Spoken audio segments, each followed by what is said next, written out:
You're listening to Echoes from the Dome, Episode 4, and today I'm bringing a special episode to you guys. It's Echoes from the Dome, Episode 4. You heard correctly, we got a special episode today. I'm going to get away from all the recapping and stuff that I've been doing for the first few episodes, and I want to begin to take a look at potential coaching candidates that could come to Syracuse during the offseason. Listen, I said I wasn't going to do it because I wanted to respect head coach Red Autry as the head coach and still honor him for being our head coach. But I think it's pretty safe to say now that Adrian Autry will not be the head coach at Syracuse for the 2026-27 season. So let's go ahead and take a look at some coaches who could be candidates for the Syracuse job coming up in just about a month or two. Before we get into the show today, I do want to at least talk about a little bit, or at least give a brief recap on the two previous games. I did not record an episode for the Notre Dame game, which, funny enough, that was the first win that we've gotten ever since this podcast began. Syracuse defeated Notre Dame 86-72 at the Dome this past Saturday. It was a really good performance from Nate Kings and J.J. Starling to lead the way. Not much more to say than that. Notre Dame was a team that I expected Syracuse to beat. I think a lot of the fan base, even in a rough season, expected us to beat Notre Dame, and the Orange were able to do it in pretty blowout fashion. And then for Monday's game, Syracuse fell to North Carolina 87-77, a 10-point loss, which at one point was a 32-point deficit. Syracuse was able to come back and cut it to as low as 6 points there with about 50 seconds left. But North Carolina made their free throws late. Syracuse was unable to score, and North Carolina was able to survive what was a very late rally by the Orange. Like I said, a game that was a 32-point deficit at one point. So Syracuse was able to make it respectable, but ultimately Syracuse was never really in that game to begin with. So with that just gives a brief recap of the past two games. Like I said, we've been recapping. There's been a lot of negativity going on recently. Obviously, I could have recapped a win, but I got busy with stuff Saturday night, and then Sunday I would have had to do back-to-back episodes for Notre Dame and North Carolina. So today, we're going to have a little fun with this episode. We're going to have a special episode today where we begin to look at potential coaching candidates that could replace Adrian Red Autry this offseason. Now, I'm not going to go fully away from the recaps because there is still 8 regular season games to go and possibly a game or two in the ACC tournament if Syracuse makes it. Got to remember the if now for the ACC tournament. But I think people are at the point now where we all understand that there's a very, very, very high chance that Adrian Red Autry is not retained as Syracuse's basketball coach. So let's go ahead and look at some candidates that I want and that the public wants, and some people to keep your eye on because these are some names that are being linked to the Syracuse job right now. Let's go ahead and jump right into it and look at our first candidate. I don't really have a blueprint of how I'm going to do this episode. I could go on and talk about 4 to 5 coaches. I'm not really sure. So let's go ahead and start right into this then with our very first candidate. This guy is who I want to be the head coach at Syracuse next year. No questions asked. If I'm building a list and I'm making a candidate list as an athletic director, I am calling Josh Schertz first. Josh Schertz, if you are unfamiliar, is the head basketball coach for the St. Louis Billikens. St. Louis is currently 22-1 this season. They are nationally ranked. They are ranked 19th, top 20. They, regardless, unless it was to completely blow up, they will be an at-large team this year. Comfortably an at-large team this year. So Josh Schertz has got this thing rolling at St. Louis, in a very good conference as well in the A10. Now, a little background on Josh Schertz. He is 50 years old. He is from Brooklyn, New York. Obviously, I know Syracuse and Brooklyn are not in the same area or same sides of the state, but he does have a New York connection. This is his third head coaching job. He was the head coach at small D2 Lincoln Memorial University, just a couple hours from where I'm from in Tennessee. He was there for 13 seasons, was very successful, made a lot of tournaments there in his time at Lincoln Memorial, had a couple championship appearances, won a lot of conference championships. So, safe to say that Josh Schertz was very successful at a lower level at Lincoln Memorial. So, like I said, he was there for 13 years, and then that's when he got the Indiana State job. Indiana State in another very good conference in the Missouri Valley. If you remember how fun they were to watch those couple years with Robbie Avila, fun fact is Robbie Avila is still with Josh Schertz now at St. Louis, but they took the college basketball world by storm a bit, or at least the mid-major world, and had some very fun teams to watch. Now, they did not make the NCAA tournament during his time there, which was very unfortunate. A lot of people believed that the Missouri Valley should have been a multi-bid league when Indiana State was as good as they were, but they missed out on the tournament, had a good run in the NIT, but he did not make the NCAA tournament while he was at Indiana State. And then he was there from 2021 to 2024, and that leads us to now his present job at St. Louis. This is his second season at St. Louis, and I laid it out immediately, 22-1, ranked 19th in the country. And I know there's concern there that he has not been to an NCAA tournament. Let me just say this first, they will be an NCAA tournament team this season, unless it goes completely off the rails and they are to lose out or lose most of their games the rest of the way. St. Louis will not have to win their conference tournament. They will be an at-large team, and they will be an at-large team with a pretty good seed. So, you probably ask, why do I want Josh Schertz as the head basketball coach at Syracuse? Well, I think his profile speaks itself. I think his record speaks itself. Has a head coaching record of 443 to 125. He's been successful at every program he's been at, 3 jobs. Now, I know Lincoln Memorial is a smaller job, but again, he was very, very successful. Lincoln Memorial was at the top of Division II pretty much every season that he was the head coach there. And then he goes to a job like Indiana State. Has to rebuild Indiana State from scratch. Indiana State, they start out not a very good team. He ends up getting them to 32-7 by his third season. And a lot of people believe that Indiana State should have made the NCAA tournament as an at-large team. They believe that the Missouri Valley should have been a multi-bid league during that 23-24 season. But they weren't. They end up having a great NIT run and lost the NIT championship game. Then, that's when he goes to St. Louis. Last year, didn't have a great year, 19-15. Oh, you look at him now, 22-1. So he's already 3 games past their win total last season. This is a guy that when he goes to places, he builds the program up quickly. And we know that that has to be the case in this age of college basketball.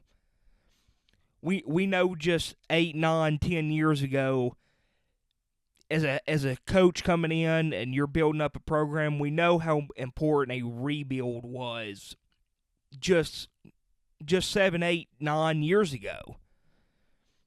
You give a coach 3, maybe 4 years to get his guys in there.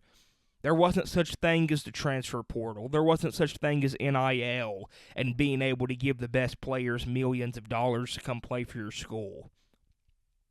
But now you it's hard. You don't get 3 years. You don't get 4 years. You have to be quick on your feet, and you have to be quick when rebuilding a basketball program. And Josh Schertz has proven, even before NIL, even before the transfer portal took off, he proved that he could rebuild a program. Now, the problem with Josh Schertz, it's not really a problem within himself. The problem is he is going to be maybe the most wanted and sought-after coach in the country this offseason. Now, there's a couple of jobs that are speculated that will open up. Cincinnati's a big one. Wes Miller's the head coach there. There's a lot of speculation that will open up, and there's also a lot of speculation that he could potentially want the Cincinnati job. Now, I can't confirm or deny that, but it's an interesting thing to consider. Providence is another job that is most likely, I'd probably put it over most likely, probably going to open up this offseason. Ohio State is another job that could potentially open up. I think they're waiting to see if Ohio State has a tournament, if they'll make the tournament with Diebler. Some other jobs as well that could open up. South Carolina, Wake Forest. Those are just a couple off the top of my head. I'm sure there's a few more that I'm missing. Kansas State. Kansas State's another good one with Jerome Tang. I don't expect Jerome Tang to be the head coach there next season. So those are just a few power conference teams off the top of my head that I would imagine will have new coaches next season and will be looking for new coaches this offseason. Now, as a Syracuse fan, I question how attractive of a job Syracuse is. And I question our NIL situation. And I look at schools like Providence and Cincinnati, and I hear all these things about NIL. And I just wonder if Josh Schertz would choose Syracuse over some of the jobs that I just listed. We know that NIL has been a massive concern for Syracuse. Massive concern. It was a large reason why people believed that Adrian Autry was unable to build the roster he wanted in year 2. But it seemed like NIL was sufficient enough to build this year's roster. So the NIL thing is it's kind of a back and forth between how good it is between the fans and the athletic department itself. Because the athletic department will come out and say that the NIL funding's good. Syracuse was able to spend on what they wanted, and then fans will come and say, well, it's not good enough to build a competitive roster, which I disagree with personally, because I thought this roster was competitive this season. Or should have been competitive this season, at least.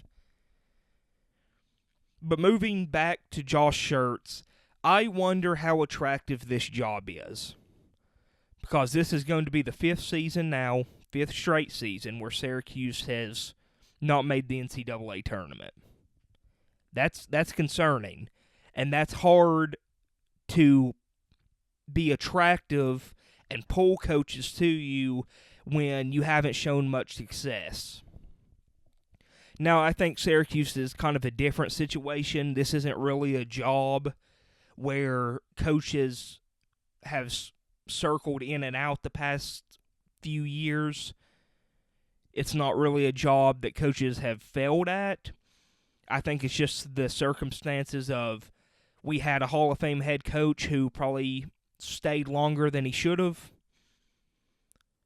And we replaced him with a guy who was on that staff who was, let's just say how it is, was underqualified for a head coaching job at the level of a Syracuse University.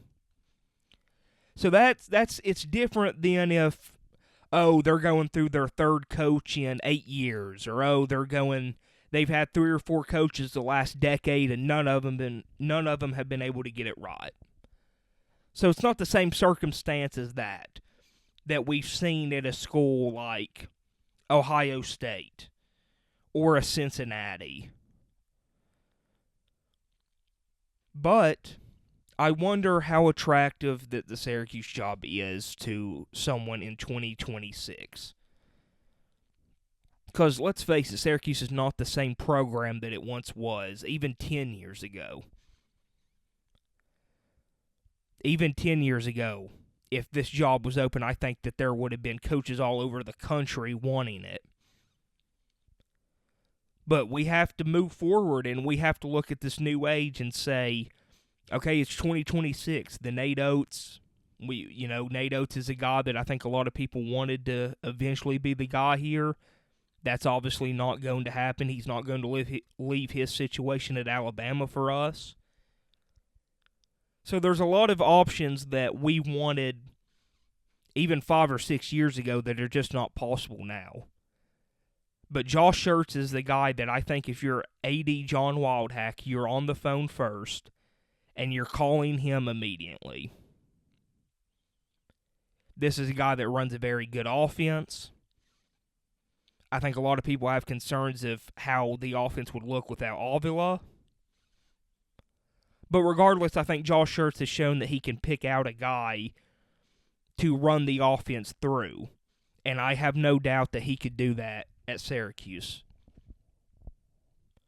And I think that we're going to be competing with a lot of good schools for his services. And I think that it's vital that we jump on this early, we build a connection early, and we could possibly secure Josh Schertz as the next head basketball coach at Syracuse University. Okay. So now that's my first candidate, who I want first, who I think that Syracuse undoubtedly should be calling first. And I think it's a realistic candidate. So now here's my second in line, who I think Syracuse should call second if Josh Schertz says no or goes elsewhere. Brian Hodgson, the head coach at University of South Florida. This is his first season at South Florida. He just came off 2 seasons at Arkansas State. And this is a guy that I really like as a backup option. I actually was a full-on Brian Hodgson guy last season when I kind of started to shift towards firing Adrian Autry. I was a guy that was like, if Adrian Autry's fired in year 2, then I want us to call Brian Hodgson first. He moves to second, but it's not because he's a bad coach. It's just because Josh Schertz has emerged as a guy that could be at the top of the list of a lot of programs. But I really like Brian Hodgson's resume as a young head coach. Only 38 years old. He is from New York. Olean, New York. Remember that. Graduated from Jamestown Community College. And I love his resume for a 38-year-old coach. Here's some big ones. He was a Buffalo assistant from 2015 to 2019. If you recall who the head coach was at Buffalo during that time, you got it. It was Nate Oates. He follows Nate Oates. Now, that's a big deal. Because a lot of coaches, when they go to a new school, they go to a bigger school, they're looking for bigger and better coaches. Sometimes they don't bring the full staff that they had at a school like Buffalo. Nate Oates brought Brian Hodgson to Alabama from 2019 to 2023. And Brian Hodgson, while he was at Alabama, was the lead recruiter for them. And he brought in a lot of good classes. Brandon Miller, does that sound familiar? Jaden Bradley sounds familiar. He's one of the lead guys for number 1 Arizona right now. So Brian Hodgson was given the reins as a lead recruiter and did some great things at Alabama. He was part of a lot of great recruiting classes at Alabama. And then 2023, he takes over the Arkansas State job. Immediately, first year, they win 20 games. Wasn't a great season. Finished 4th in the conference. The next season, 25-11, finished tied for 1st in the conference, in the Sun Belt Conference, but narrowly missed out on the NCAA tournament after losing in the Sun Belt championship game. Now, again, this is another guy that I think people look at and be like, well, he hasn't made the NCAA tournament yet. There's concern there. We need a guy that's been to the NCAA tournament. Okay, fair enough. Fair enough. But again, I'm going off realistic candidates for the Syracuse job. I'm sorry that I have to be real about it, but there's just people out there that have tons of NCAA tournament experience that don't want the Syracuse job. Sorry. Now, Brian Hodgson, I said, is at South Florida this year. They are 14-8, 6-3 in conference. They actually just had a very tough loss over the weekend. 14-8, it doesn't sound great, but their 3 conference losses are all by combined 5 points. So they are 5 points away, a couple plays away from possibly being undefeated and 9-0 in the American, and having a 17-5 record instead of 14-8. So just saying, I know it's hypothetical, but they have not been blown out any during conference play. They have been right there, and we're just a couple plays away from winning all 9 of their conference games to this point. Now, I'm not sure if South Florida will make the NCAA tournament. Obviously, with eight losses already, you would have to imagine that unless they win out, they're not going to get an at-large bid. So they will have to win their conference tournament, but it's open. They were tied for 1st in the conference just this past weekend. So it's wide open. There's some teams in the American this year that are usually good that are not as good this season. So it's possible. Again, I love the New York connection. And I love a guy that has learned from such a good basketball coach right now in Nate Oates. Another guy who runs a great offense, runs a very similar offense to Nate Oates. Actually, as a matter of fact, South Florida is in the top 10 for offense in college basketball this season. I want to see what guys like this do when they are given the proper resources. Because I find it so impressive that you can have an offense like this at Arkansas State and South Florida, and then go back to Josh Schertz, have an offense like that at Indiana State, St. Louis. I want to see what you can do at an ACC program. And that's why I believe that these guys are realistic top candidates. Because the positions they've been in, they would obviously, in my opinion, take an ACC job. So Brian Hodgson is not at all a bad backup option. I said it that I was full-on Brian Hodgson. I wanted him as the coach last season when they were winning a bunch of games at Arkansas State and we were losing a bunch of games. That was the guy I wanted, and then, like I said, Josh Schertz has done an absolutely incredible job at St. Louis, and obviously I think a lot of programs would be dumb to not at least give him a call. But Brian Hodgson, again, is a guy that has shown that he can have a great offense. Most importantly, he can recruit well, and he can establish a brand at a program that maybe doesn't have the resources that other schools have. I mean, Arkansas State is not a winning program. Arkansas State does not have a lot of winning history for their basketball program, and he brought winning basketball in 2 seasons there. So I think that Brian Hodgson is a guy, and he's only 38 years old. I think that's something that excites me. I like young, energetic coaches that can kind of relate to these guys. He's got a little bit of swagger too. He's got an edge to him that I think he absolutely picks up from a Nate Oates. So Brian Hodgson If Josh Schertz is to say no, if he's to go elsewhere, I think Brian Hodgson with the New York connection, I actually think Brian Hodgson would say yes immediately. That's how confident I am that Brian Hodgson would take this job. If we were to strike out elsewhere, I think Brian Hodgson would take this job in a heartbeat. So that's the second candidate. Brian Hodgson, head coach at University of South Florida. Now, let's throw in a couple wild cards. There's a couple here that people are mentioning that I'm not on board with. But if you strike out elsewhere, you might not have a choice. Let's start with Travis Steele at Miami of Ohio. I know Miami of Ohio is a major talking point in college basketball this year. Yes, they are still undefeated. Escaped a narrow victory at Buffalo last night.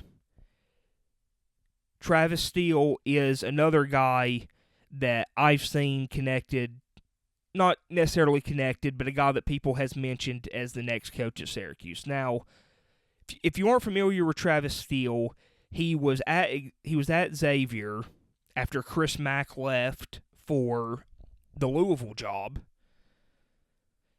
Wasn't great there. Had a little bit of success. Didn't do great things at Xavier during his time there. Did not make the NCAA tournament. But this is his fourth season at Miami of Ohio. They've got better each season he's been there. But again, this is a guy that I look at, and sure, he's doing a great job at Miami of Ohio, but maybe Miami of Ohio is probably his level. Because like I said, he went 70-50 during his time at Xavier. They did not make the NCAA tournament during his time there. And he was eventually fired after the 2021-22 season.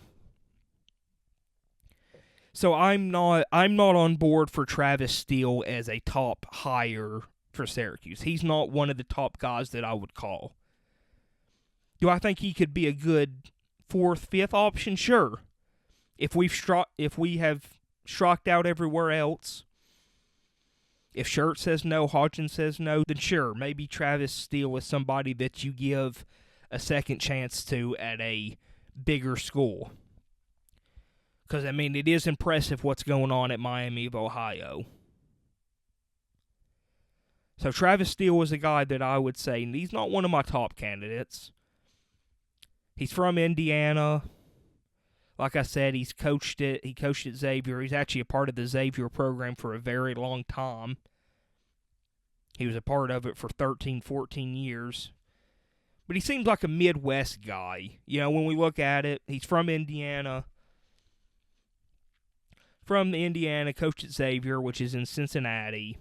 He's at Miami of Ohio now. So I just don't see a connection there where we would hire Travis Steele. Because connections matter, and where you're from matters, because that area is normally where you recruit and where you know the most about. Then the last but not least, and people might kill me for this one, and that's okay, because he's not my top candidate at all, and I'm sorry I have to do this, but I have to mention him, and that's Jerry McNamara. Yes, I understand that this is another guy that is from the Boeheim Circle. We are desperately looking to get out of the Boeheim Circle after what has been seemingly a complete failure from Adrian Autry. But you have to bring up Jerry McNamara because he is a Syracuse legend. He was the point guard for Syracuse in their national championship season as a freshman. I mean, he is a legendary player at the school, has ridiculous accolades, has his 3 up in the rafters, and this was a guy that a lot of the fan base wanted instead of Red Autry. But obviously Red Autry was at the program longer, so it made sense why we gave Red Autry the job over Jerry McNamara. Jerry McNamara worked a season as associate head coach under Red Autry before he took the Siena job in 2024. And he's done decent there. Siena it's not an easy job to rebuild. They were in a very rough place when Jerry McNamara took over. They went 14-18 last season, which was a major, major, major improvement from the season before. If I'm not mistaken, I'm pretty sure they only won 3 or 4 games before he arrived. And this season, they're doing even better. 16-7 overall, 9-3 in conference. But still, 16-7, is not good enough for the Syracuse job. 16-7 at Siena is not enough evidence that he could come to Syracuse and be successful. Yes, he knows the program. Yes, he was with legendary coach Jim Boeheim as a player and as a coach for a long time. But I think Syracuse desperately needs to leave the Boeheim circle. And it's no disrespect to legendary head coach Jim Boeheim, who made this program what it is. But after what's been a debacle of Adrian Autry's coaching here at Syracuse, they desperately need to get out of the Boeheim circle and move forward with an outside hire. And I've listed some great candidates that could be the replacements for Adrian Autry and where we should see him fired in the next month and a half or so. I wanted to respect Adrian Autry, but it's clear now, and we can go ahead and start talking about it as a fan base, who we would like as the next basketball coach here at Syracuse University. That about wraps it up today. Episode 4 of Echoes from the Dome. Like I said, kind of a special episode. We went away from the normal recaps that we usually do. We haven't had much fun doing the recaps because there's been a lot of negativity this season for the Orange. But we move away from the recaps. We talk about the coaches. I want you guys to get involved in this video and this podcast. I want you guys in the comments to talk about some candidates that you would like, maybe some guys I forgot to mention, or if you have any more insight on the candidates that I talked about, let me know. I want to hear your guys' thoughts and what you think going forward, as this is going to be a massive, massive, massive offseason for this program, as we try to move forward from what has ultimately been a disastrous 3 years at the helm for Adrian Autry. So get involved, hit the like button, subscribe, tell your friends and family about it, and let me know. Let me know if there's any candidates that I missed that you have on your radar, or if the guys I mentioned you agree with. Let me know. Thank you guys for listening again. You just listened to episode 4, Echoes from the Dome. Have a great evening. Go Orange.